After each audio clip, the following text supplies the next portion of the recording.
If a human being is lucky, sometimes during their life they will ask themselves two questions. One, what is the purpose of my existence?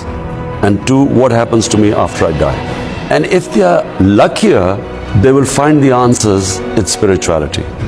Because science does not answer these two questions. In the spiritual world, it is not that I should live as a selfish life, which is what, if I wanted, I could have lived a very comfortable, selfish existence.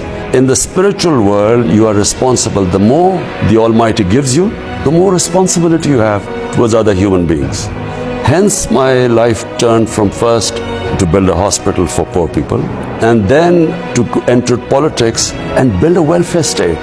So it is all part of that spiritual journey which comes from asking these two questions. Life and death is in Almighty's hands.